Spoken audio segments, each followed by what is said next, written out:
Alors aujourd'hui, je voudrais parler tout simplement de l'importance de la construction du lien. Et particulièrement, je voudrais mettre ça en rapport avec l'alchimie spirituelle. Et j'ai envie d'attirer l'attention de mes amis terriens, tout simplement sur le fait que finalement réaliser cette alchimie suprême, à mes yeux, de vénusienne, eh bien, c'est épouser sa multidimensionnalité. Et précisément, c'est synthétiser à l'intérieur de soi l'esprit, l'âme et le corps, et donc par cela réaliser en fait la fameuse Sainte Trinité. Alors pour dire les choses simplement, je dirais que trouver l'unité intérieure, finalement, c'est bâtir du lien entre toutes les parts de notre être multifacette et multidimensionnel. Il s'agit en fait de matérialiser, c'est-à-dire d'inscrire dans la matière le lien entre toutes les parts de soi, mais aussi il s'agit de nous lier les uns aux autres, ou plutôt de rendre ce lien tangible, matériel. Parce que, évidemment, dans l'absolu, on est déjà tous reliés les uns aux autres. Alors, à travers ce que certains appellent l'inconscient collectif, mais aussi parce que, tout simplement, l'énergie vitale qui s'écoule en chacun d'entre nous, eh bien, est une seule et même énergie. Alors, il s'agit pour nous de matérialiser, de rendre vivants, en fait, les liens invisibles qui relie tout ce qui est dans ce monde de la manifestation.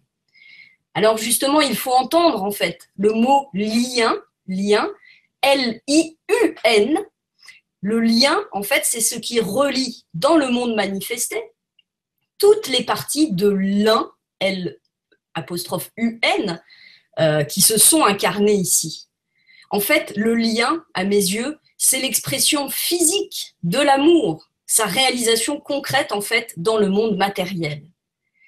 On pourrait dire en fait que le lien c'est le manifester là où l'amour est ce qui se manifeste. Ainsi, le lien doit être recherché, expérimenté, perfectionné et enduré avec la plus grande joie afin de favoriser sa durabilité. Parce que précisément, ce lien veut être la manifestation de l'immortalité de l'amour. Ainsi, vivre et assumer le lien à l'autre dans le monde de la manifestation, finalement, c'est faire l'expérience ultime dans la matière de cette reliance invisible qui nous interconnecte les uns avec les autres comme le vaste réseau neuronal d'un cerveau. Oui, à mes yeux, il est possible, dans cette matrice, de vivre cette expérience de communion entre les êtres. La communion, c'est mettre en commun pour s'unir les uns aux autres. C'est d'ailleurs ce qui devrait se passer, en fait, dans la sexualité. La réunion physique de deux corps n'est pas seulement l'expression d'une union évanescente des âmes. Elle en est, en fait, la manifestation. Et si deux êtres qui sont parfaitement alignés s'unissent physiquement, alors il s'opère une espèce de mystérieuse alchimie. Cela nous a déjà été enseigné il y a fort longtemps, notamment sous l'ancienne Égypte. À cette époque, la magie sexuelle d'Isis, par exemple, était pratiquée dans les temples. Et puis les alchimistes ensuite ont repris ces enseignements, en évoquant notamment les noces chimiques ou le mariage alchimique dans les couples divins. En Orient aussi, on a vu à travers notamment l'étude de la Kundalini, où lorsque on évoque l'union du féminin sacré et du masculin sacré, donc on voit cette relation, à cette alchimie entre ces deux principes. Et puis nos mythologies sont remplies de ces archétypes qui retracent le parcours de cette union alchimique. Il y a par exemple Shiva et Parvati, Isis et Osiris, Jésus, Marie-Madeleine, ou encore Aphrodite et Hermès, Vénus et Mercure, et j'en passe, bien évidemment. Ainsi, humain, j'ai envie de vous dire, vous devez comprendre et embrasser votre multidimensionnalité. Vous devez bâtir en vous-même ce lien entre toutes les parts intérieures. Et une fois cette première alchimie réalisée, il vous est demandé de bâtir ce lien vers l'extérieur. L'amour veut se manifester dans la matière. Et c'est pour ça que les univers ont été créés. Refuser ce lien, c'est refuser au Créateur d'épouser sa propre création. Nous sommes univers, la matérialisation de l'amour divin. Alors ensemble, créons ce lien en nous-mêmes et en rassemblant toutes les facettes et dimensions de nos êtres. Rassemblons en fait tout ce qui est épars en un tout multipolaire, interconnecté, et rendons tangible, vivant ce lien qui unit la diversité du tout.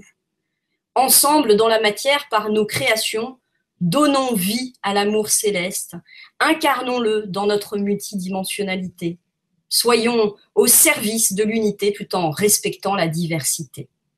Ah, l'alchimie de l'amour. J'adore quand tu m'appelles humain. Ça me fait des choses. Ben oui, c'est cette humanité qui doit s'élever aujourd'hui. Hein. On ne doit pas renoncer à notre humanité. Parce qu'on entend beaucoup justement les guides spirituels terrestres, hein, qui sont tous des hommes, je le précise quand même, nous dire que la vie est une expérience et qu'au fond, l'objectif suprême, c'est la libération de l'âme. Et qu'il faut rejoindre le divin, en fait, retourner à l'indifférencié, à l'état initial, quoi. En fait, l'expérience, quand on entend des choses comme ça, des fois, on se demande si c'est pas une erreur, tu vois. Il y a eu une faute, quoi. Il y a eu un truc qui s'est mal passé. On dirait que c'est ça qu'il faut quitter à tout prix. Moi, c'est vrai que je pense qu'au contraire, on est là pour honorer la vie. Et c'est cette humanité qu'on doit faire monter. On doit aller vers notre humanité divine, quoi, tout simplement. On doit faire monter notre genre humain vers le meilleur, vers ce qu'il a de plus beau, de plus lumineux, en fait. Et c'est vrai que l'amour, c'est ça qui nous porte, en fait. Donc, ne nous privons pas de ce lien à l'autre. Hein. On est dans une société individualiste. Les gens ont de plus en plus de mal, et surtout les hommes et les femmes ont de plus en plus de mal à se lier. C'est triste quand même. Essayons tous de travailler en nous-mêmes, et puis ensuite, on aura peut-être plus de facilité, effectivement, à s'unir les uns les autres. Mais c'est essentiel. Tout à fait. Il faut croire à l'amour. Ok Lydie, écoute, je te remercie. Encore une rubrique empreinte et imprégnée de sagesse vénusienne.